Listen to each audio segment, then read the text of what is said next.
Bismillahirrahmanirrahim. Assalamualaikum warahmatullahi wabarakatuh. Alhamdulillah wassalatu wassalamu ala Rasulillah wa ala alihi wa sahbihi wa mawalah wa la hawla wa la quwwata illa billahi wa ba'du.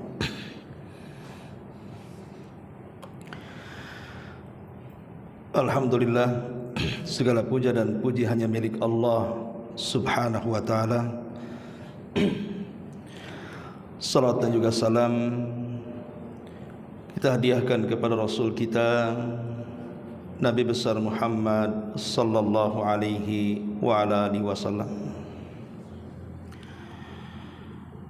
Ma'asyiral muslimin wal muslimat rahimakumullah. Biasa kita mengkaji tafsir, biar tidak bosan mungkin kita selingi dengan tematik. Malam ini kita akan membahas tentang pelajaran berharga dari seekor unta.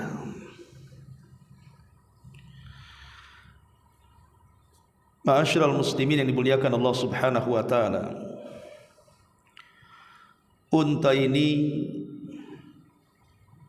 binatang yang menakjubkan yang Allah subhanahu wa ta'ala jadikan tanda dari tanda-tanda kuasanya.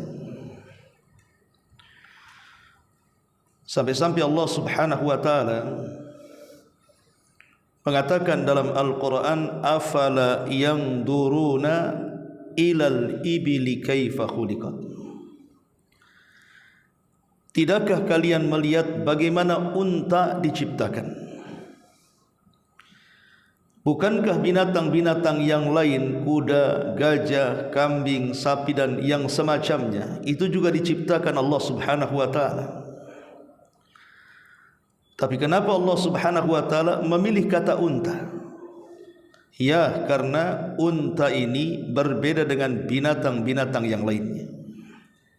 Apa saja keajaiban unta ini dan apa pelajaran yang bisa kita petik dari binatang unta ini? Ma'asyiral muslimin yang dimuliakan Allah subhanahu wa ta'ala, Al-Quran menyebut unta itu sampai 12 kali dengan berbeda lafaz. Pertama, terkadang Allah subhanahu wa ta'ala menyebut unta itu dengan kata jamal, dan itu disebutkan di dalam Al-Quranul Karim pada surah Al-A'raf ayat 40, ketika Allah subhanahu wa ta'ala berfirman, innal ladzina kadzabu bi ayatina wastakbaru anha la tufattahu lahum abwabus sama wa la yadkhulunal jannata hatta yalijal jamalu fi sammil khiyat. Orang-orang yang mendustakan ayat-ayat kami, kata Allah, dan mereka sombong, maka selamanya tidak akan dibukakan kepada mereka pintu-pintu langit, dan mereka tidak akan masuk surga sampai ada cerita unta masuk ke liang jarum. Kalimat la yadkhulul jannah hatta yalijal jamalu fi samil khiyat, di sini ada kalimat jamal, sampai ada cerita unta masuk ke lubang jarum. Ada unta masuk ke lubang jarum? Mustahil. Lubang jarum itu kecil, unta itu besar. Maknanya Allah subhanahu wa ta'ala ingin mengatakan, jangan harap orang-orang kafir yang mati itu mereka masuk surga. Semustahil unta masuk ke lubang jarum.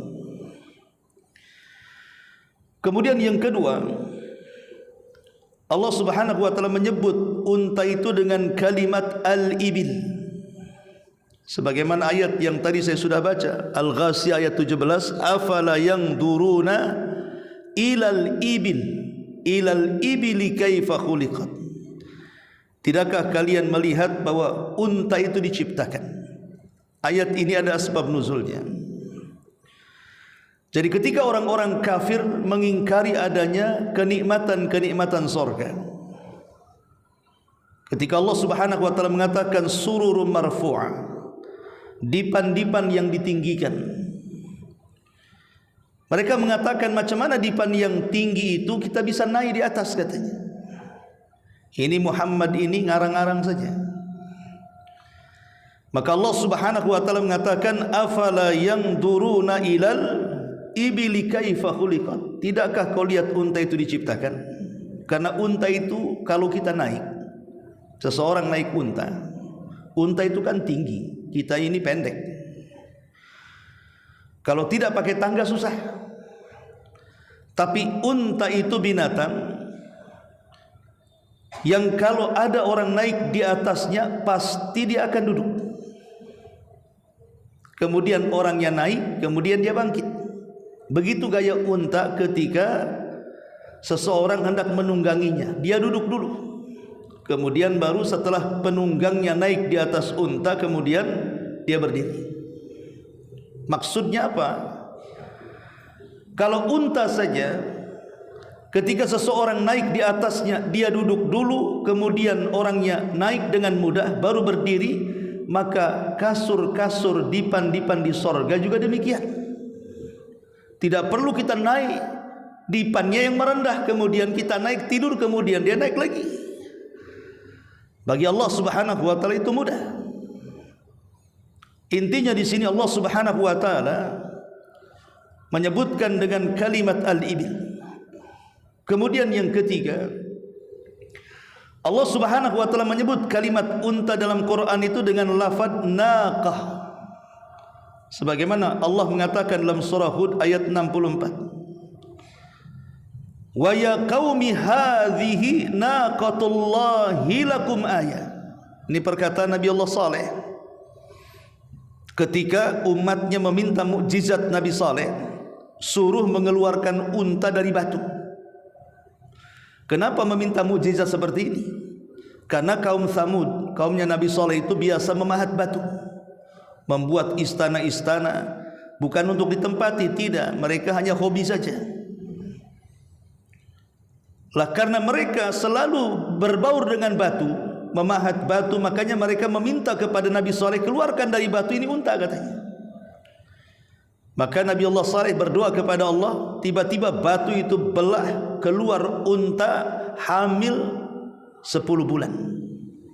Dan Allah katakan, perkataan Nabi Saleh, ya qaumi hadhihi naqatullahi lakum ayah. Wahai kaumku, inilah unta betina dari Allah sebagai mukjizat yang ditunjukkan kepada kalian. Kemudian yang nomor 4, terkadang Allah Subhanahu wa taala menyebut unta dalam Quran itu dengan kalimat al-ba'ir. Sebagaimana Allah Subhanahu wa taala sebut dalam surah Yusuf ayat 65. Walamma fatahu mata'ahum wajadu bidha'atahum ruddat ilaihim. Qalu ya qaum, qalu ya abana ma nabghi hadhihi bidha'atuna ruddat ilaina wa namiru ahlana wa nahfadhu akhana wa nazdadu kaila ba'irin dzalika kailun yasir. Dan tatkala mereka membuka barang-barangnya, mereka menemukan kembali barang-barang penukaran mereka, dikembalikan kepada mereka. Mereka berkata, wahai ayah kami, apalagi yang kita inginkan, ini barang-barang kita dikembalikan kepada kita, dan kita akan dapat memberi makan keluarga kita, dan kita akan memelihara saudara kita, dan kita akan mendapat tambahan jatah gandum seberat beban unta. Itu sesuatu hal yang mudah bagi Raja Mesir. Ini kisah Nabi Yusuf. Jadi ketika Nabi Yusuf alaihi salatu wassalam didatangi oleh saudara-saudaranya dari Palestina, karena ketika itu Palestina terjadi paceklik, Mesir sedang banyak gandum, maka ditukar dengan barang-barang yang berharga. Ketika mereka datang, saudara kandung Nabi Yusuf bin Yamin tidak ikut. Makanya kemudian dipancing supaya saudaranya datang. Dengan cara apa? Dikembalikan barang-barang itu, supaya mereka datang lagi membawa saudaranya. Tapi intinya adalah di sini lafadznya ada kalimat kaila ba'ir, seberat unta. Allah membahasakan unta itu dengan ba'ir. Kemudian yang nomor 5, Allah Subhanahu wa taala membahasakan unta itu dengan isyar. Sebagaimana Allah Subhanahu wa taala berfirman dalam surah At-Takwir ayat 4, wa idzal isyaru uttilat. Dan apabila unta-unta yang bunting ditinggalkan. Apa maknanya? Ayat ini menceritakan tentang hari kiamat. Seolah-olah unta itu di zaman nanti dekat-dekat hari kiamat itu barang berharga, barang yang sangat berharga. Tapi saat kiamat barang berharga pun tidak akan dipedulikan, karena mereka akan masing-masing menyelamatkan diri-diri mereka sendiri. Karena ngerinya hari itu sampai barang-barang yang berharga pun dibiarkan saja. Lihatlah ketika kita melihat kondisi gempa. Ketika terjadi gempa, ingatkah orang barang-barang dalam rumah? Tidak, yang ingat dia cepat keluar supaya tidak mati. Itu kondisi gempa, bukan kiamat loh ya. Macam mana orang yang kiamat begitu ya? Gempa saja terkadang kita sudah tidak ingat kita punya barang antik, barang mewah, barang berharga, uang dan yang semacamnya. Yang penting dia kabur dari rumahnya selamat. Kemudian yang nomor 6, terkadang Allah Subhanahu wa taala membahasakan unta itu dengan kalimat dhamir, sebagaimana disebutkan dalam surah Al-Hajj ayat 27. Wa adzin fin nasi bil haji ya'tuka rijalan wa ala kulli dhamirin ya'tina min kulli fajin amik. Dan berserulah kepada manusia untuk mengerjakan haji, niscaya mereka akan datang kepadamu dengan berjalan kaki dan mengendarai unta. Kalimat ini kulla dhamir wa ala kulli dhamir, mengendarai unta yang kurus yang datang dari segenap penjuru yang jauh. Ayat ini menceritakan tentang kisah Nabi Ibrahim. Jadi setelah Nabi Ibrahim membangun Ka'bah, Ibrahim diperintahkan Allah untuk mengajak manusia haji. Disuruh untuk memberitahu orang yang ada di ujung barat, ujung timur, ujung selatan dan utara. Nabi Ibrahim bingung, ya Rabb, kalau aku harus berjalan ke ujung-ujung arah itu, sampai kapan? Aku tidak sanggup memberitahu mereka harus berjalan ke ujung-ujung arah itu. Maka Allah mengatakan, tidak perlu kau berjalan ke ujung-ujung arah itu, cukup engkau berteriak dari sini ke barat, nanti suaramu akan aku sampaikan ke ujung barat.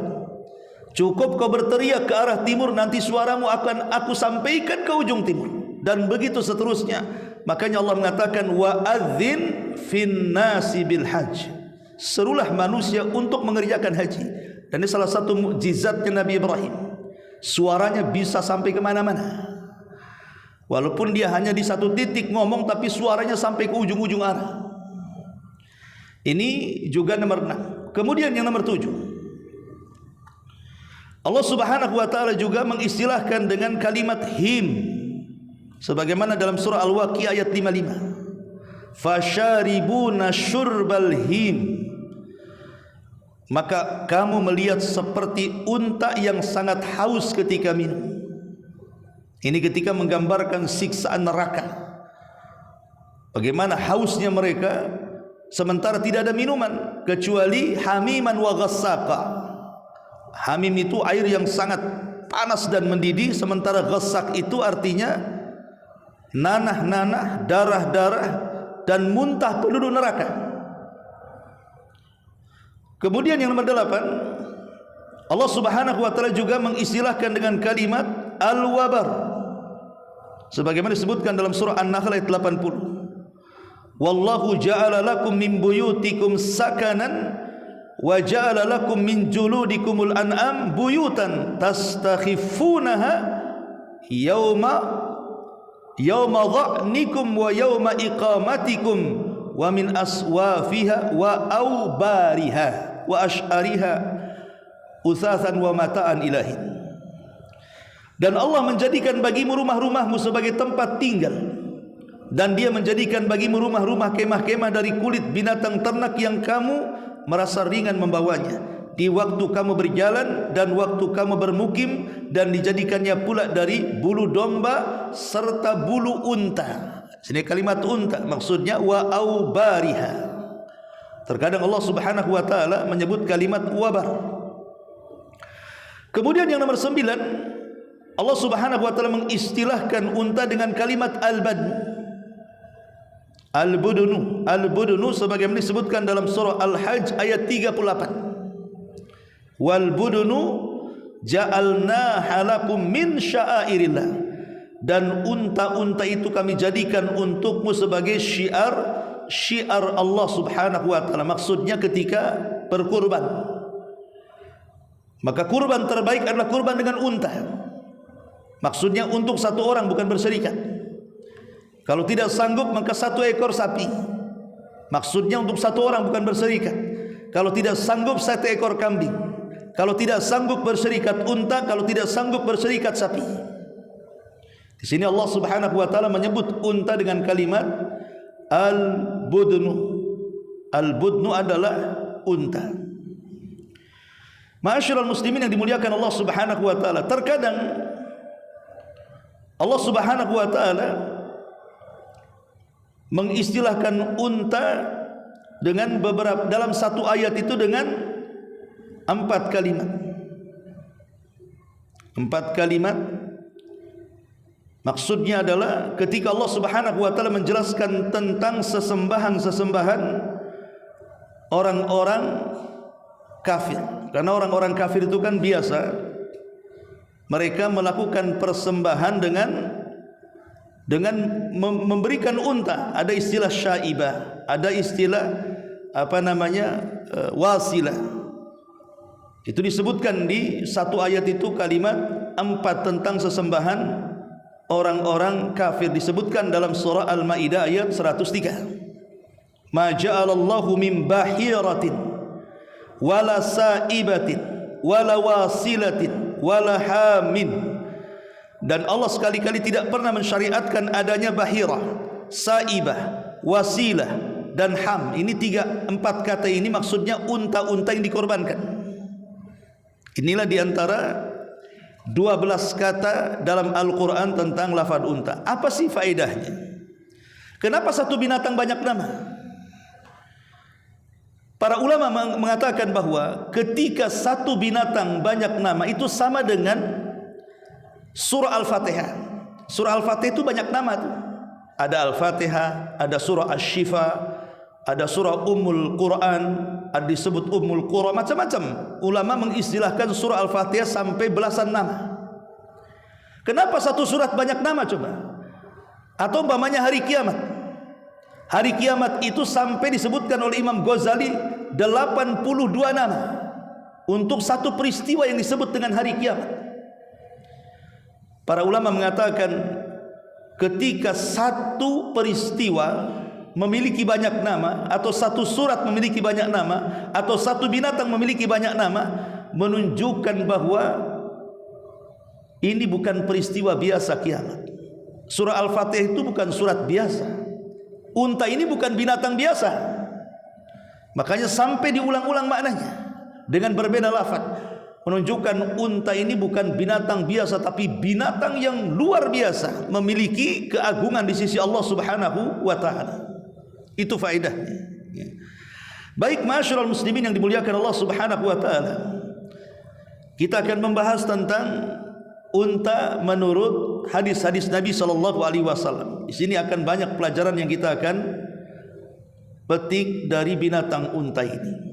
Pertama, Nabi sallallahu alaihi wasallam mengatakan dalam hadis yang dikeluarkan Imam Hakim, kata Nabi sallallahu alaihi wasallam, innal mu'mina kal jamalil anfi haitsu maqida inqad. Kata Nabi SAW, sesungguhnya seorang mukmin itu seperti unta. Rasul mengatakan sesungguhnya seorang mukmin itu seperti unta. Maksudnya apa? Yang ditusuk hidungnya, kemanapun unta itu dituntun maka dia akan patuh kepada pemiliknya. Ma'asyiral muslimin yang dimuliakan Allah Subhanahu wa taala, para ulama hadis ketika memberikan catatan kepada hadis ini, Apa maksudnya? Seorang mukmin seperti unta yang ditusuk hidungnya sehingga bisa dibawa ke sana kemari dan unta tidak akan melawan, nurut saja. Bahwa seorang mukmin itu dengan perintah Allah dan Rasulnya, maka mereka tidak akan membangkangnya. Dan kata-kata seorang mukmin apabila Allah Subhanahu wa taala memerintahkan sesuatu ataukah Rasulnya, kata kunci mereka hanya mengatakan sami'na wa ata'na. Kami mendengar dan kami taat. Makanya Allah Subhanahu wa taala mengatakan innama qaulul mu'minin idza du'u ila Allahi wa rasulihi liyahkuma bainahum an yaqulu sami'na wa ata'na. Perkataan seorang mukmin itu apabila diseru oleh Allah dan Rasulnya untuk berhukum kepada sebuah hukum, maka mereka akan mengatakan kami dengar dan kami taat. Di sini pelajarannya seorang mukmin seperti unta itu karena seorang mukmin tidak pernah melawan Allah dan Rasulnya. Apa yang dikatakan Allah, kalau itu perintah laksanakan. Apa yang dikatakan Allah kata itu larangan, ditinggalkan. Wa ma atakumur rasulu fakhudhu wa ma nahakum anhu fantahu. Ini yang pertama. Yang kedua, hadis Nabi SAW yang dikeluarkan dari Imam Al-Bukhari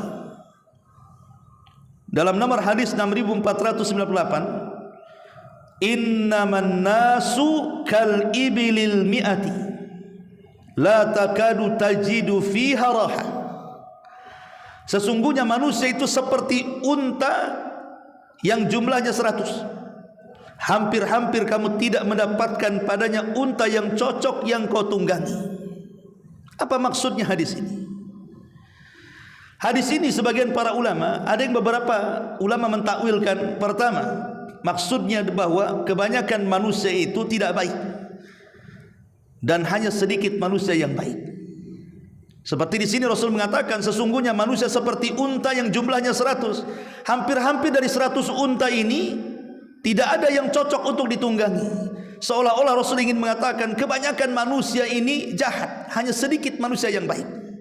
Jadi kalau kita ini punya teman-teman, boleh jadi 100, 200, 300 orang itu ya, mungkin dari sekian banyak teman kita itu yang baik kepada kita itu tidak banyak. Mungkin mereka senyum itu hanya lipstik saja, hanya pencitraan saja, seolah-olah baik dengan kita. Di belakang nikam kita pula dia. Atau kata para ulama, maksudnya hadis ini bicara tentang nasab. Apalagi di akhir zaman kebanyakan nasab orang itu tidak jelas. Makanya banyak orang-orang yang kemudian hamil di luar nikah, atau terkadang mungkin suaminya mentalak berkali-kali padahal sudah tidak boleh hubungan, akhirnya hubungan hamil pula dia ya. Artinya betul-betul yang nasabnya jelas dari bapak ibu yang soleh dan solehah itu sedikit sekali. Ada juga yang mentakwil seperti itu. Yang ketiga, bicara tentang zuhud. Jadi orang yang zuhud di dunia itu sedikit sekali. Kebanyakan orang itu serakah dengan dunia. Makna zuhud itu artinya meletakkan kekayaan sampai di tangan saja, tidak sampai ke hati. Jadi kalau datang harta cukup di tangan, kalau pergi harta ya berpindah tangan, gitu saja. Tetapi orang-orang yang rakus dunia, maka dia akan meletakkan kekayaan dalam hatinya. Ketika datang harta, maka hatinya sangat bahagia luar biasa. Ketika hilang harta, hatinya sangat sakit luar biasa. Itulah orang yang rakus dengan harta. Artinya orang yang zuhud itu sedikit. Kebanyakan orang-orang yang rakus dengan harta. Atau juga takwil sebagian para ulama maksudnya orang-orang yang baik agama dan akhlak itu sedikit. Kebanyakan orang-orang itu kalau tidak buruk agama, buruk akhlaknya. Dari sini kata Nabi SAW, innaman nasu kal ibilil mi'ah la takadu tajidu fiha raha. Ini yang kedua. Yang ketiga, hadis Nabi SAW yang dikeluarkan Imam Ahmad dari Abdullah ibn Ja'far radhiyallahu an, dia mengatakan ardafani Rasulullah sallallahu alaihi wasallam khalfahu dzata yaumin. Satu hari kata Abdullah ibn Ja'far, aku pernah dibonceng di belakang Nabi. Kemudian fadakhala haitan minal ansar, maka aku masuk dengan Rasul itu ke salah satu kebun dari kebun-kebun Ansar. Dan ini menunjukkan apa? Tawaduknya Rasul, mau membonceng sahabatnya. Dan yang ditunggangi oleh Nabi SAW adalah himar. Himar itu keledai, dan keledai itu adalah kendaraan yang paling hina, artinya untuk orang-orang yang miskin biasanya. Padahal Nabi SAW punya unta loh ya. Rasul juga punya kuda. Tapi kenapa Nabi SAW menggunakan himar, keledai? Karena itulah kendaraan Rasul sehari-hari. Jadi kalau sehari-hari menggunakan keledai, kalau kuda ini untuk perang, kalau unta ini untuk jarak jauh gitu. Seolah-olah Nabi SAW ingin mengajarkan kepada para pemimpin kita ini agar menonjolkan kehidupan sederhana. Kehidupan sederhana, tampakkan kehidupan yang sederhana. Jangan menyakiti hati rakyat. Seperti yang sekarang kejadian ribut di mana-mana itu, salah satu kritiknya adalah karena apa? Para pejabat ini hidupnya hedon. Mereka kalau ngeplok ataupun mungkin buat siaran live di YouTube ataupun membuat semacam channel-channel itu, yang ditampakkan kekayaannya saja, rumahnya, mobilnya, kekayaannya, jalan ke sana, jalan kemari, kuliner dan begitu seterusnya. Tidak tahu rakyat ini susah. Maka Nabi SAW mengajarkan tawadhu di sini, kesederhanaan. Harusnya sebagai pejabat pemimpinnya lihat Rasul SAW. Dari sini kenapa para pejabat seperti itu jangan-jangan kurangnya mereka qudwah, mencontoh nabinya. Padahal mereka sebagiannya muslim, bahkan sebagian besar muslim.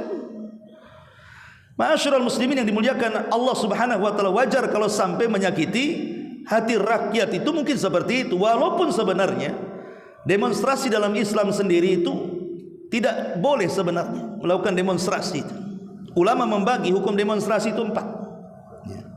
Pertama, kalau seandainya yang demonstrasi itu maksudnya orang-orang ahli, para ulama, pakar-pakar negara gitu, yang bisa memberikan kritik dan saran untuk kemajuan bangsa, tidak ada masalah. Karena pasti para ulama, orang-orang cerdas, orang-orang ahli itu memberikan masukan pasti terbaik kepada pemerintah. Yang kedua, rata semuanya, mau ulamanya, mau orang awamnya, macam-macam, ya, dengan cara silmi, damai. Dengan cara silmi maksudnya tidak ada kerusuhan dan begitu seterusnya. Tapi yang kedua juga mustahil. Kenapa? Sebab biasanya orang demonstrasi itu awalnya damai. Awalnya damai. Mungkin korlapnya ngomong kan gitu, jangan rusuh. Nanti sudah mulai malam ini, kalau sudah rusuh, siapa yang bisa mengendalikan manusia melakukan anarkisme? Maka demo yang seperti ini merugikan negara, merusak fasilitas umum dan macam-macam. La ilaha illallah. Mereka tidak tahu bahwa fasilitas umum itu diambil dari uang kita juga, dirusak oleh kita juga. Kemudian yang ketiga, ini tidak boleh yang seperti ini, ya. Kemudian yang ketiga, ada niat untuk melakukan pemberontakan, maka ini lebih parah hukumnya. Karena bagaimanapun Islam melarang tidak boleh memberontak kepada pemimpin yang sah. Imam Ahmad, di zaman Imam Ahmad sedang dipenjara. Separuh lebih kota Baghdad itu semua murid-murid Imam Ahmad. Kalau Imam Ahmad mau berontak kepada Khalifah Mu'tasim bisa saja. Tapi waktu itu Khalifah sangat kejam. Imam disiksa sampai dimasukkan penjara kan, sampai murid-muridnya datang ke penjara dan mengatakan, ya Imam, perintahkan kami akan berontak. Apa kata Imam Ahmad? La ad-dima'ud dima. Jangan, ini urusan darah. Ini urusan darah. Kalau kalian berontak pasti ada orang mati. Tidak memberontak demonstrasi saja banyak orang mati, apalagi melakukan pemberontakan, ya. Itu walaupun hanya sekedar demo tidak boleh. Apalagi yang keempat, lebih haram lagi kalau sampai kemudian betul-betul memegang senjata. Ini sudah tidak boleh lagi. Ma'asyiral muslimin yang dimuliakan Allah Subhanahu wa taala, intinya bahwa Nabi SAW mengajarkan di sini, khususnya para pejabat, para pemimpin, kesederhanaan. Kalian boleh kaya tapi jangan ditampakkan. Kaya tidak ada yang melarang, Allah juga tidak melarang kalian kaya. Tetapi jangan sampai kekayaan melalaikan akhirat dan meninggalkan dunia. Mengejar dunia. Kemudian kata sahabat Abdullah ibn Ja'far ini, dia mengatakan, ketika Nabi SAW sedang berjalan-jalan di kebun-kebun, tiba-tiba berpapasan dengan unta. Unta ini mengejar Nabi. Dikejarnya Nabi sama unta itu. Nabi di atas keledai bersama Abdullah bin Ja'far. Tiba-tiba unta itu lebih dulu larinya, kemudian menghadang Rasul. Setelah dihadang, tiba-tiba ia beruk unta ini sujud dan duduk. Nabi SAW terdiam, kemudian turun dari keledainya, kemudian mendekati unta. Rupanya unta ini menangis. Kemudian famasaha, maka Rasul pun kemudian mengusap air mata daripada unta di pipinya itu. Kemudian entah apa yang diucapkan dengan unta itu. Tiba-tiba Nabi SAW berteriak, "Man sahib hadal jamal?" Siapa pemilik unta ini, katanya. Faja'a fatan minal ansar, datang anak muda dari Ansar dan mengatakan, "Itu punya saya wahai Rasul." Kata Nabi SAW, "Kemari kamu." Kemudian Rasul menasihati, "Afala tattaqillah fi bahimatil lati malakakallahu iyyak?" Tidakkah kau bertakwa kepada Allah Subhanahu wa taala? Untamu sudah Allah kuasakan kepadamu. Annaka tuji'uhu wa tut'ibuhu. Engkau berani menyiksa binatang ini, engkau hanya menggunakan untuk bekerja, tapi engkau tidak pernah mengenyangkan dan tidak pernah memberikan kesejahteraan kepada unta ini. Rasul marah kepada pemilik unta ini. Lihat bagaimana Nabi SAW mengajarkan, kalau unta saja, binatang, tidak boleh disia-siakan tuannya. Hanya dipekerjakan, tapi tidak pernah dikasih makan. Itu menyiksa binatang namanya. Macam mana pula manusia? Terkadang ada orang yang kemudian mengambil pembantu di rumah tangga.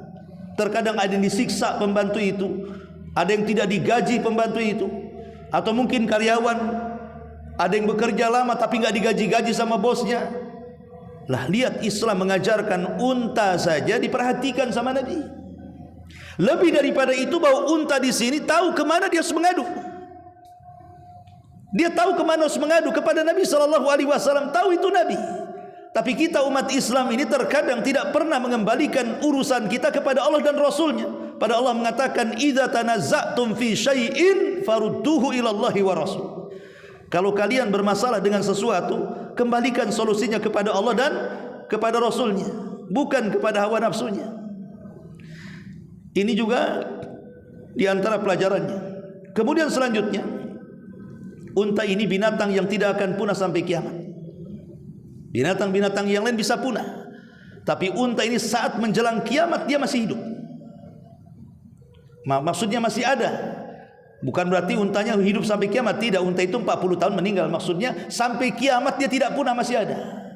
Dan itu disebutkan dalam hadis Nabi SAW, "La taqumus sa'ah hatta takhrujan narun min ardil hijaj tudi'u anaqal ibli bi Basrah." Tidak akan terjadi hari kiamat, kata Rasul, sampai api keluar dari tanah Hijaz yang menerangi leher-leher unta di Basrah. Kita tahu bahwa keluarnya api di akhir zaman itu dari dua tempat. Pertama dari Hijaz, Mekah, Madinah. Yang kedua dari Aden, Yaman. Dan keluarnya api dari perut bumi ini, itu tanda akhir dari tanda-tanda kiamat besar. Karena Al-Imam Ibnu Hajar Al-Asqalani dalam kitabnya Fathul Bari menukilkan pendapat Al-Imam At-Tayyibi rahimahullahu ta'ala.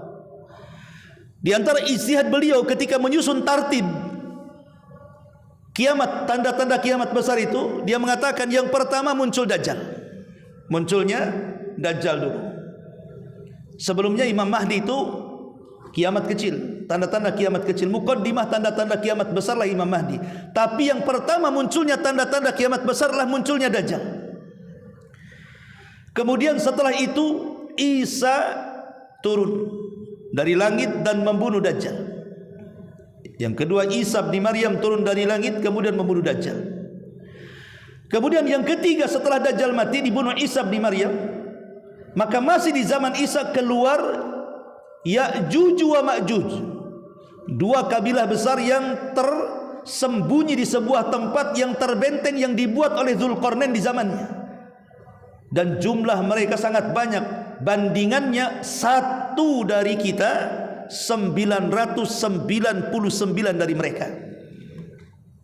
Satu dari kita, 999 dari mereka. Makanya Rasul mengatakan, jangan kalian kira jihad sudah berhenti. Bahkan kalian akan menghadapi satu kaum yang tidak mungkin dikalahkan selamanya. Maksudnya siapa? Ya'juj wa Ma'juj. Bagaimana akan dikalahkan? 1 banding 999. Bagaimana cara mengalahkannya? Kita aja lawan 10 orang babak belur. Ini yang dilawan 1 orang lawan 999. Mana bisa dikalahkan? Makanya Isa bin Maryam tidak bisa mengalahkan pasukan Ya'juj wa Ma'juj. Justru dia sembunyi dengan kaum muslimin di Masjid Tur. Baru kemudian dia berdoa agar Allah mengirimkan azab kepada mereka. Barulah kemudian Allah mengirim semacam nagab, ulat-ulat itu yang menggigit setiap tengkuk Ya'juj wa Ma'juj, baru mati semuanya. Jadi yang membunuh itu adalah karena azab Allah Subhanahu wa taala. Baru setelah Ya'juj dan Ma'juj, baru muncul dukhan, asap tebal di langit. Kalau yang mengisap orang-orang yang beriman ya paling flu saja. Kalau yang mengisap orang-orang kafir sampai keluar darah. Kemudian setelah itu baru matahari terbit dari arah barat saat manusia tidur. Kemudian orang-orang yang beriman biasa subuh bangun, kemudian sholat subuh. Orang-orang kafir, orang munafik, mereka tidak bangun sampai terbit matahari, tapi tak nampak mataharinya. Ditunggu sampai zuhur, tak nampak pula mataharinya. Ditunggu sampai asar, tak nampak pula mataharinya. Ketika di waktu matahari tenggelam, malah muncul dari arah barat. Selama 3 hari berturut-turut. Ketika itu tidak bermanfaat iman kita sama sekali. Sekalipun orang kafir masuk Islam tidak akan diterima. Sekalipun orang musyrik membuang berhalanya tidak akan diterima. Kenapa? Karena 2 waktu yang tobat tidak mungkin diterima. Saat nyawa di kerongkongan dan saat matahari terbit dari arah barat. Kemudian setelah itu muncul binatang yang keluar dari perut bumi yang disebut dengan dabatun minal ard. Bisa bicara. Tugasnya menstempel. Kalau orang mukmin distempel, keluar cahaya di mukanya. Kalau orang kafir distempel, jadi hitam gosong. Sehingga orang bisa dibedakan mana mukmin, mana kafir. Dilihat dari wajahnya saja. Dan ketika itu bahasa kafir mukmin menjadi biasa. Orang dikatakan kafir tidak tersinggung. Mau kemana Fir? Mau ke sawah Min? Nah, biasa, tidak ada masalah ya. Sampai orang lupa dengan namanya, karena hanya melihat wajahnya saja orang tahu ini mukmin, di kafir. Ini sudah tanda-tanda ke-6. Baru tanda ke-7, ke-8, ke-9 ini gempa. Tanda ke-7 gempa dari arah timur, gempa ke-8 dari arah barat. Tanda ke-9 gempa di Jazirah Arab. Dan yang terakhir inilah api yang keluar dari perut Hijaz dan perut Aden, perut bumi Aden, yang menggiring manusia menuju Syam. Disitulah tempat kiamat dibangkitkan. Lah saat itu Rasul mengatakan apa? Tidak tegak hari kiamat sampai api keluar dari tanah Hijaz yang menerangi leher-leher unta. Berarti unta itu hidup sampai alamat kiamat yang terakhir. Dan ini salah satu keistimewaan. Bahkan saat manusia digiring oleh api, api itu tidak akan membakar orang, dia hanya menggiring saja. Api itu kalau kena bangunan membakar, kalau kena pohon membakar, kena apa saja dibakarnya. Tapi kalau kena orang gak akan membakar, dia hanya giring saja.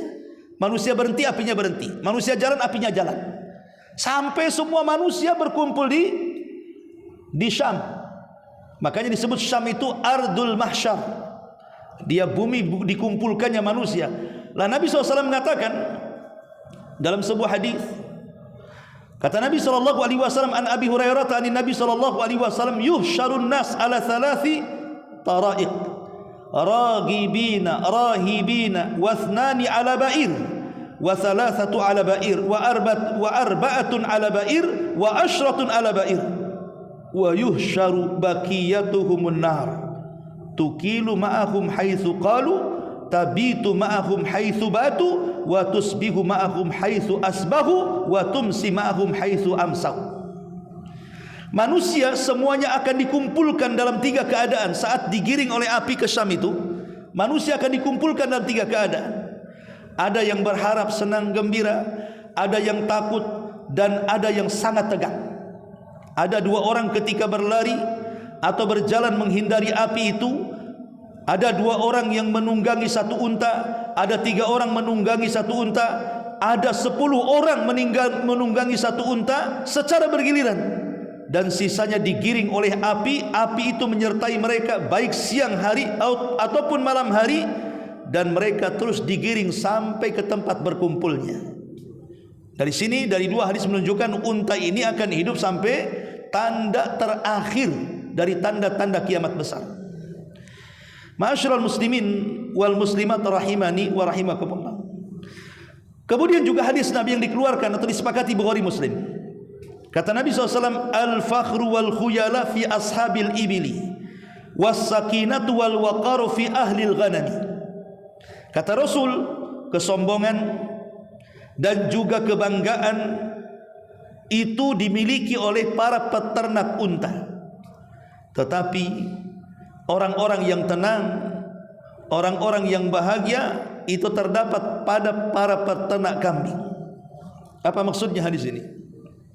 Kita tahu bahwa tidak ada satupun nabi yang berternak unta, tetapi hampir semua nabi itu berternak kambing. Bahkan tidak ada satupun nabi kecuali pernah menggembala kambing. Termasuk Nabi. Dia menggembala kambing bertahun-tahun, belasan tahun malah. Menjadi penggembala kambing hanya mengambil upah ringan dari orang-orang kaya Mekah. Apa fungsinya coba? Kenapa Nabi SAW kemudian diarahkan oleh Allah menjadi penggembala kambing? Ulama sejarah mengatakan, min riayatil ghanami ila riayatil umami. Berawal dari memimpin kambing, berakhir dengan memimpin umat. Seolah-olah modal memimpin umat itu diambil saat Rasul memimpin kambing, menjadi penggembala kambing. Kenapa demikian? Banyak sifat-sifat terlahir dari penggembala kambing. Sifat sabar, karena bagaimanapun orang kalau punya peliharaan hewan gak sabar, matilah hewannya. Kasih sayang, tentu hewan itu sakit diobati. Kasih sayang muncul, keberanian. Bukankah lawan kambing serigala terpaksa harus melawan serigala untuk melindungi kambing-kambingnya? Kesederhanaan, karena beda orang yang penggembala kambing dengan orang yang kerja di kantoran kan. Tentu mereka tidur sama kambing lah ya kan, bau, lecak dan begitu seterusnya. Dan sederhana hidupnya. Makanya Rasulullah SAW mendapatkan akhlak yang baik itu saat menjadi penggembala kambing. Bahkan Rasul itu dikatakan Sadiqul Amin, orangnya jujur dan amanah itu saat menjadi penggembala kambing tuh, julukan itu muncul. Karena biasanya ketika di usia-usia anak-anak muda sudah menikah, usia belasan tahun, karena orang Arab kan muda-muda udah nikah di zaman itu kan. Terkadang mereka ingin hadir di pernikahan teman-temannya, tapi kan mereka harus menggembala kambing. Maka Rasul menawarkan diri, sudah, kambing-kambing kalian sini saya rawat, kalian pergi sana. Kadang 2 hari, 3 hari, 4 hari baru pulang, tapi tidak ada satupun kambing mereka yang hilang, tidak ada satupun kambing mereka yang sakit, tidak ada satupun kambing mereka yang cacat. Betul-betul sebagaimana dititipkan, itulah mereka akan dapatkannya. Dari situlah Rasul disebut amin, orangnya amanah dan orangnya jujur. Maka sejak saat itulah Rasul SAW digelari oleh teman seprofesinya penggembala kambing sebagai Sadiqul Amin, dan ini menjadi meluas ketika Nabi SAW kemudian menikah dengan Khadijah. Karena rumah Khadijah itu bank Islam pertama yang didirikan Nabi. Bank syariah pertama yang didirikan Nabi itulah rumah Khadijah. Kenapa? Karena orang-orang jahiliyah ini kalau mereka dagang ke Yaman atau ke Syam, tidak mungkin mereka bawa uang, nanti dirampok di jalan. Kalaupun diletakkan di rumah, tidak mungkin juga nanti dibobol maling. Makanya mereka selama perjalanan berbulan-bulan untuk safar dagang itu, harta mereka dititipkan di rumah Khadijah, dititipkan di rumah Nabi. Ketika mereka datang, mereka minta lagi, dan tidak ada satupun uang yang berkurang. Mereka akan mengembalikannya. Sejak itulah Rasul disebut Sadiqul Amin. Tapi sekarang kalau antum dititip uang 10 juta, waktunya diambil, afwan kepake ya, nantilah saya bayar lagi.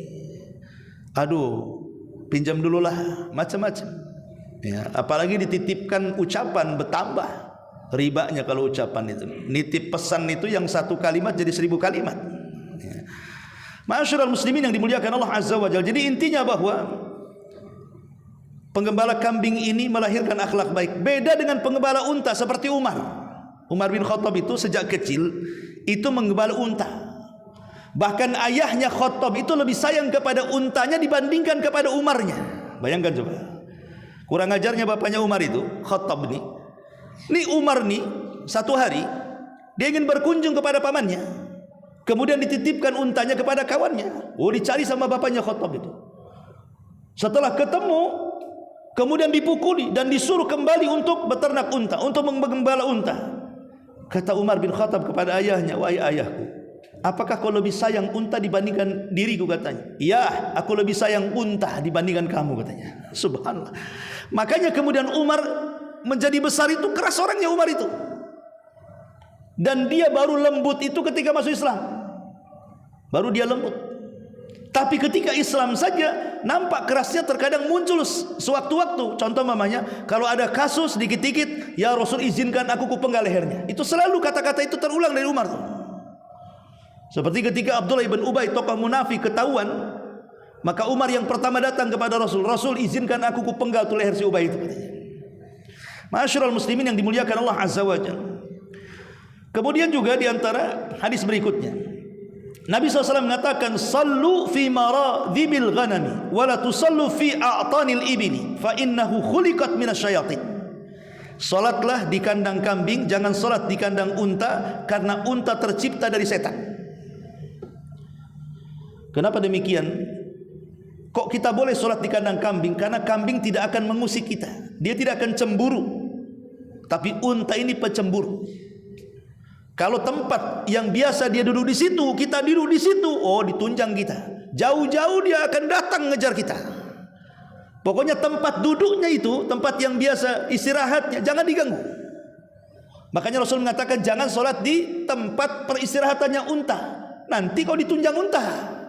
Tapi silahkan kamu sholat di tempat mungkin pemain satu halaman ini memang suka kambing duduk-duduk di sini, nggak apa-apa di situ, karena kambing itu tidak punya sifat cemburu. Dia tidak akan ganggu. Tapi unta jangan harap. Alasannya kenapa demikian? Karena unta itu tercipta dari setan. Makanya kenapa orang makan daging kambing tidak batal wudunya, tapi orang makan daging unta sepakat batal wudunya. Kenapa alasannya? Karena diciptakan dari setan. Para ulama mengatakan, apa sih yang dimaksud unta diciptakan dari setan itu? Bukankah kita lihat unta lahiran juga dari ibu bapak untanya sama dengan binatang yang lain? Para ulama mengatakan ketika Rasul mengatakan inna khuliqat min syayatin, unta itu diciptakan dari setan, ada yang mengatakan maksudnya min jinsin khuliqat minhu syayatin. Maksudnya dari segi jenis. Awal penciptaannya kayak Adam itu dari tanah, tapi anak cucunya kan tidak dari tanah.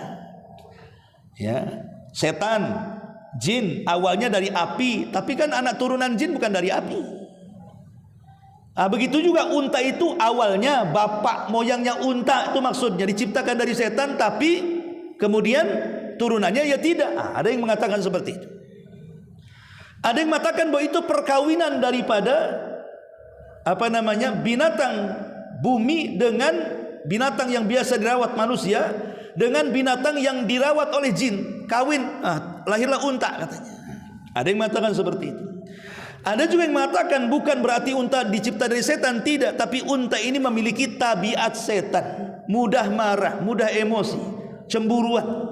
Dan ini yang paling banyak dikuatkan para ulama. Karena ada satu hari seorang syekh bercerita, ini kejadian di Qasim sana di Arab Saudi. Jadi ada seseorang Badui, Arab Badui, ingin memerah susu unta. Unta betina ini tak mau, akhirnya diikat. Kemudian sampai tumbang, kemudian diperah susunya. Lah yang jantannya nampak dari jauh bahwa betinanya disakiti. Kemudian diperah susunya. Maka yang jantannya ini langsung mengejar si pemerah susu itu. Dikejar. Setelah kemudian dapat ditunjang sampai mati. Itulah bagaimana cemburunya unta. Kadang-kadang ada sisi positifnya kan. Unta saja istrinya diapa-apain cemburu. Kita manusia kadang-kadang istrinya dibonceng ojek, ya biasa aja. Ya kan, biasa aja kan. Kayaknya biasa aja, istrinya kemana-mana ngumbar aurat. Kadang-kadang jalan sama orang, kadang-kadang nggak ada cemburunya kita ini. Tapi unta bisa cemburu pula tuh coba. Ma'asyiral muslimin yang dimuliakan Allah Subhanahu wa taala, itulah diantaranya kenapa unta itu diciptakan dari setan. Ini juga diantara tabiat unta.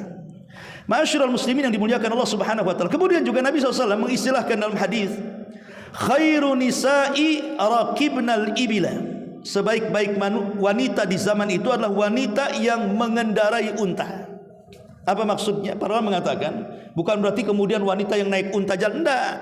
Rasul SAW ingin mengatakan bahwa wanita-wanita salihah, wanita-wanita baik itu seperti unta, karena unta itu adalah binatang berharga. Makanya Rasul mengatakan la tasubul ibil, jangan kau cela unta, karena unta itu fungsinya dua, bisa membayar diat, pembunuhan, atau menjadi mahar. Lihat Rasul SAW ketika meminang Khadijah, berapa unta yang Rasul kasihkan? 40 unta diberikan Nabi untuk Khadijah. Kalau satu unta itu bisa membeli, kalau unta yang baik, yang super gitu kan, itu bisa ratusan juta loh. Itu bisa membeli satu mobil Avanza kan begitu. Yang second lah kan itu. Itu kalau 40, anggaplah mobil Avanza second 40. Itu kan maharnya Nabi, belum lagi uang dinarnya. Menunjukkan apa? Satu-satunya manusia yang memuliakan perempuan dengan mahar yang sekian luar biasa, fantastis. Kalau antum nggak yakin, paling tinggi seperangkat alat sholat kan gitu. Kadang-kadang kurang pula sajadahnya tak ada. Ma'asyiral muslimin yang dimuliakan Allah Azza wa Jalla. Jadi bisa untuk bayar diat. Orang kalau membunuh kan qisas tuh. Tapi qisas ini syaratnya berat. Kenapa? Karena satu keluarga korban harus setuju. Pamannya keluarga korban 10. Ketika semuanya setuju qisas, maka qisas. Tapi 9 setuju qisas, 1 tidak setuju, tidak boleh qisas. Harus ada persetujuan semua keluarganya. Kalau 1 saja nggak setuju karena kasihan, maka nggak boleh qisas. Diganti dengan dia bayar 100 ekor unta kepada keluarga korban. Jadi unta itu bisa digunakan untuk dia. Ya. Ma'asyiral muslimin yang dimuliakan Allah Subhanahu wa taala. Jadi Nabi SAW ingin mengatakan sebaik-baik wanita yang mengendarai unta, maksudnya karena unta itu binatang berharga. Wanita ini berharga. Maka wanita-wanita yang baik itu wanita-wanita yang salehah, karena mereka wanita-wanita berharga, menjaga kehormatannya, kemaluannya, dan begitu seterusnya. Kemudian Nabi SAW juga mengatakan, unta ini ikhwan, binatang yang tidak suka dengan kata-kata kotor. Tidak suka kalau ada orang maki-maki depan unta itu tidak suka. Itu binatang ajaib unta itu. Unta ini suka dengan ucapan-ucapan yang baik. Kalau ucapannya jelek, unta itu tahu itu. Itulah gimana Allah menjadikan unta itu sebagai mukjizat kan, karena dia menyukai kalam orang yang baik dan tidak menyukai kalam orang yang tidak baik. Contoh, di zaman Nabi SAW itu punya budak namanya Anjasah, budak hitam, Anjasah. Tapi walaupun budak, dia jago syair, Anjasah ini. Ya. Jadi satu hari Anjasah ini ingin menyenangkan Nabi, maka dia merangkai syair, memuji-muji gitu. Tiba-tiba dari mana-mana unta datang ingin dengar. Bayangkan, dari mana-mana unta datang ingin dengar syairnya si Anjasah ini. Kata Nabi, lihat Anjasah, berhenti, nanti unta dari mana-mana datang katanya. Kata Nabi. Bahkan satu hari disebutkan dalam Sahih Bukhari, Anjasah ini membawa salah satu istri Nabi SAW di rumah-rumahan unta tuh. Jadi kan dia pegang untanya. Kan kalau unta itu kan ada rumah-rumahan di atasnya tuh. Jadi salah satu istri Nabi itu berada di rumah-rumahan itu. Anjasah pegang pelananya sambil jalan. Dan biasanya Anjasah ini kalau ingin menyemangati unta selalu bersyair, maka unta akan semangat. Jadi nampak unta itu sudah loyo. Anjasah satu hari bersyair, lupa dia karena kenakan syair, untanya lari. Sampai mau terjengkang itu rumah-rumah di atas unta. Rasul sampai berteriak, Ruwaidan ya Anjasah, pelankan syairmu katanya. Itu unta itu bisa jatuh rumah-rumahannya itu. Lihat, sampai Nabi SAW mengatakan kepada Anjasah, Ruwaidan ya Anjasah, pelankan, nanti jatuh itu rumah-rumahan itu. Terdapat dalam Sahih Bukhari. Dari sini kata Imam Al-Hafidh Ibnu Hajar ketika memberikan ta'liq kepada hadis ini, lihat bagaimana unta itu suka dengan suara indah. dan dia tidak suka dengan suara yang tidak indah. Harusnya kita seperti unta. Kalau ada orang yang gibah depan kita, pergi. Kalau ada orang caci maki, pergi. Sayang telinga kita jadi mendengar. Ya. Ma'asyiral muslimin yang dimuliakan Allah Azza wa Jalla. Bahkan unta ini di antara keajaibannya ketika para ulama menjelaskan afala yang duruna ilal ibili kaifa khuliqat. Tidakkah kau lihat bahwa unta itu diciptakan? Unta ini lebih hebat daripada Google Map yang ada di handphone kita. Unta ini kuat hafalannya. Satu kali dia jalan walaupun bermil-mil, dia tahu jalan pulangnya walaupun hanya satu kali saja. Sampai-sampai Imam Ar-Razi dalam tafsirnya, Tafsir Ar-Razi, menceritakan tentang kisahnya diri sendiri. Kata Imam Ar-Razi, satu hari saya safar, kemudian ketika pulang lupa jalan. Entah kemana jalan itu udah pusing, karena namanya padang pasir ini kan semuanya sama, gundukan sana gundukan sini. Kalau kita lewat di jalan sini kan bisa, oh ada Indomaret, ada ini, ada pom bensin, oh di sini ada mall, oh di sini kita bisa kasihlah tanda-tanda, oh di sana ada lampu merah, saya ingat. Oh. Tapi di padang pasir ingatnya gimana coba? Kiri kanan belang-belong, nggak bisa kita nginget apa, taunya pasir aja menghampar sejauh mata memandang tuh. Tetapi akhirnya kemudian kata Ar-Razi, aku teringat dengan firman Allah surah Al-Ghasyiyah 17, afala yang duruna ilal ibili kaifa khuliqat. Langsung dia bismillahi tawakkaltu 'ala Allah, kemudian ikuti unta ini katanya. Jadi mereka satu rombongan itu ngikuti unta saja. Mereka di belakang, unta di depan. Subhanallah. Setelah satu hari penuh mereka berjalan, kata Imam Ar-Razi, akhirnya sampai pula ke kampung mereka. Bisa jadikan Google Map itu unta itu kan keajaiban. Padahal di padang pasir itu kan, kalau kaki kita nginjak padang pasir, datang angin kan ketutup lagi pasirnya. Kadang-kadang mana bekas tapak kaki kita aja entah di mana. Tetapi unta itu kuat hafalannya luar biasa. Kita saja juz amma dah hafal. Itulah kekuatan unta. Itu hebatnya unta. Satu bisa jadikan Google Map. Kemudian juga unta ini memang struktur badannya luar biasa. Telinga unta ini kan kadang-kadang bisa nutup, bisa terbuka tuh. Perhatikan tuh, telinga unta kan kecil, kadang nutup, kadang terbuka. Untuk apa coba? Supaya ketika musim debu, kan di sana kan selalu ada musim angin debu tuh, maka tidak akan kemasukan pasir. Bahkan matanya juga sama.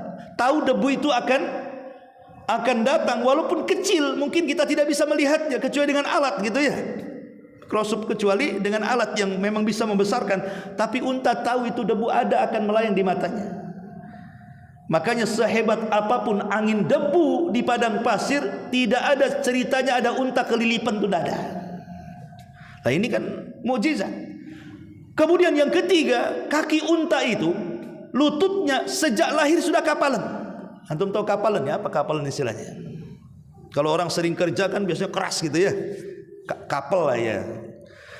Itu sejak lahir lutut unta itu sudah kapalan tuh. Untuk apa coba? Karena unta ini dia sanggup menahan panas padang pasir saat dia duduk. Duduknya kan dengan lutut dulu turunnya, kemudian debrak gitu ya. Tapi lutut unta itu sama kakinya itu kapalan dari kecil. Memang dibentuk sama Allah seperti itu. Kenapa? Untuk menahan panas. Namanya padang pasir kan panas. Kita saja kalau nggak pakai sandal terbakarlah itu kaki kita itu. Tapi kenapa lutut dan kaki unta tidak terbakar? Karena dibuat kapalan sejak kecil. Dan unta ini subhanallah, dia bisa mengubah cuaca dingin menjadi panas, cuaca panas menjadi dingin. Kenapa? Dengan lidahnya. Lihat bibir unta kan tebal tuh. Karena tebalnya kadang-kadang walaupun ada semut gigit dia nggak akan terasa. Ya. Tapi ada fungsi saringan. Kalau di musim dingin dia akan menghirup udara yang panas kemudian meletakkan di otaknya. Kalau musim panas dia akan menghirup udara dingin meletakkan di otaknya. Kalau kita kan kepala panas dingin kan tergantung dompet ya. Ada duit ya dingin, tak ada duit panas ya. Pas gajian oke lah dingin. Udah akhir-akhir bulan tak gajian panas. Unta enggak gitu. Lah ini bagaimana unta ini bisa luar biasa itu kan. Padahal hidup kadang-kadang di cuaca yang ekstrim. Di Timur Tengah ini kalau sudah dingin dinginnya ngeri. Kalau sudah panas panasnya ngeri di sana itu. Anda yang pernah umroh haji tahulah ya kan. Tapi bagaimana binatang ini bisa bertahan dan tidak sakit? Lebih hebat lagi kata para ulama, unta ini tidak ada yang bisa menandingi unta saat diletakkan beban di atas punuknya. Jadi kalau seandainya kita taruh beban untuk dibawa unta tuh, maka unta itu biasanya akan deprak dulu, akan duduk dulu. Kemudian diletakkan barang banyak-banyak di atas unta, kemudian dia bangkit. Coba bayangkan binatang mana yang bisa diletakkan barang dalam kondisi duduk kemudian berdiri? Nggak ada. Gajah yang kuat sekalipun tidak akan mampu melakukan seperti itu. Apalagi kuda, ngamuk dia. Dan unta ini penyabar. Kalau seandainya over kapasitas nih, seandainya dia nggak bisa bangun karena over kapasitas, dia akan diam saja. Diam saja. Dia tidak akan meronta. Kalau mati-matilah kan begitu bahasanya ya. Itulah hebatnya unta. Kalau kuda atau yang lain tidak bisa. Kalau keberatan ngamuk dia. Lah ini salah satu bagaimana Allah Subhanahu wa taala menjadikan unta itu sebagai mukjizat yang luar biasa. Bahkan kalaupun di musim dingin dia tidak makan, tidak minum, dia bertahan 6 bulan. Kalau di musim panas bertahan 3 bulan. Coba kurung kambing sebulan jangan dimakan. Jangan kasih makan, kasih minum. Sebulan kambingan tuh. Mati enggak tuh? Mati. Ayam jangan dikasih makan seminggu, jadi bangkai dia. Tapi unta kalau di musim dingin bertahan 6 bulan, tak makan tak minum.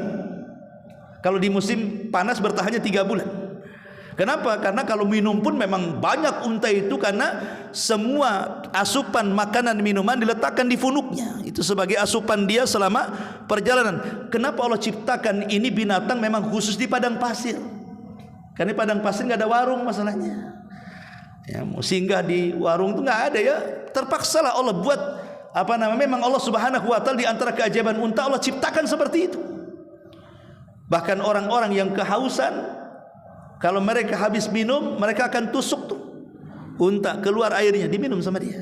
Jadi bisa dijadikan tempat tampungan air. Ya. Ma'asyiral muslimin yang dimuliakan Allah Azza wa Jalla, belum lagi penciuman yang tajam. Unta ini bisa sampai 1 kilo 2 kilo, tahu tuh tuannya akan datang tuh. Dia sudah mengendus. Memang tajam sekali penciumannya. Kalau itu tuannya dia tahu maksudnya, dan akan nurut walaupun tuannya anak kecil. Anggaplah umpamanya tuannya itu mungkin umur 3 tahun baru bisa jalan. Kalau itu tahu tuannya, unta tidak akan nunjang. Tahu itu tuannya dan akan nurut sama walaupun anak usia 3-4 tahun. Dan itu tidak terjadi kepada binatang yang lain. Kalau bukan mukjizat apa namanya? Makanya Allah Subhanahu wa taala mengatakan, afala yanzuruna ilal ibili kaifa khuliqat. Nah, ini diantara mukjizat Allah Subhanahu wa taala kepada unta. Bahkan lebih daripada itu, kencingnya obat. Kencingnya unta obat. Di zaman Rasul ada orang-orang Uraniun datang kepada Rasul. Salah satu di antara orang yang di kabilah Uraniun ini sakit, dibawa menghadap Rasul supaya diobati.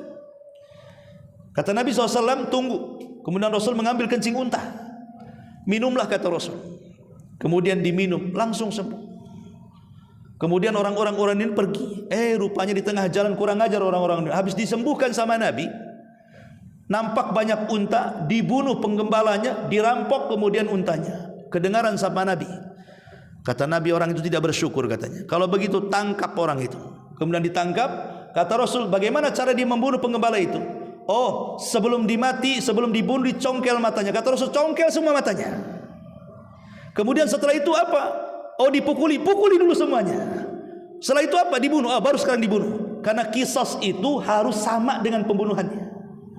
Lain kalau hukum-hukum hudud yang lainnya, umpamanya zina dirajam kan beda. Dirajam. Tapi kalau qisas itu harus persis dengan pembunuhannya. Kalau sebelum membunuh dicangkul juga dia. Begitulah hukum Islam untuk menerapkan keadilan. Intinya bahwa kencing unta jadi obat di sini kan. Bahkan daging unta itu adalah daging yang tidak mengandung sama sekali kolesterol. Jadi kalau sebanyak-banyaknya makan daging unta itu tidak akan darah tinggi. Coba daging sapi, daging kambing. Nah, unta ini luar biasa, gaji-gajinya obat. Ma'asyiral muslimin yang dimuliakan Allah Subhanahu wa taala. Makanya di sini wajar kalau seandainya Allah Subhanahu wa taala bisa menjadikan unta ini sebagai tanda-tanda kuasanya, karena kencingnya saja bisa menjadi obat. Menurut penelitian yang saya baca, bisa mengobati kolesterol, kemudian penyakit gula, kemudian stroke. Nah, itu bisa minum air unta tuh. Nggak tahu di rumah masih ada nggak di kulkas tuh. Kalau umroh kan ada, masuk ke penangkaran unta itu bisa dijual sama orang Arab tuh. Dikasih macam botol-botol gini tuh, warna kuning semua tuh, baunya luar biasa. Ya. Masyarul muslimin, kasih madu ya. Ya, bisalah kasih madu kata Pak Rasul. Taib, ini juga diantara kehebatan unta atau mukjizat unta. Dan yang terakhir, karena waktu juga, Nabi SAW mempermisalkan unta ini sebagai bentuk taqarrub ilallah, mendekatkan diri kepada Allah sedekat mungkin. Seperti Rasul menyebutkan dalam hari Jumat, kata Rasul, siapa yang awal-awal masuk di hari Jumat dan dapat saf pertama, maka seolah-olah dia menyembelih seekor unta dan disedekahkan. Kalau dia masuk kemudian dapat saf yang kedua, maka seolah-olah dia menyembelih seekor sapi dan disedekahkan. Kalau dia masuk dan dapat saf ketiga, seolah-olah dia menyembelih kambing dan disedekahkan. Kalau dia masuk dapat saf yang keempat, seolah-olah menyembelih seekor ayam dan disedekahkan. Kalau dia mendapatkan saf yang kelima, seolah-olah dia berkorban dengan telur ayam dan disedekahkan. Keenam, ketujuh, kedelapan, tai ayam semuanya. Ada lagi dapat. Ya, artinya pertama, kedua, ketiga, keempat, kelima saja dapat keistimewaan. Setelah itu nggak dapat apa-apa. Makanya di hari Jumat Rasul mempermisalkan unta ini saf pertama. Ya. Dan banyak lagi kisah-kisah karena sudah waktunya. Subhanallah bihamdika, asyhadu an la ilaha illa anta astaghfiruka wa atubu ilaik. Allahu taala alam. Assalamualaikum warahmatullahi wabarakatuh.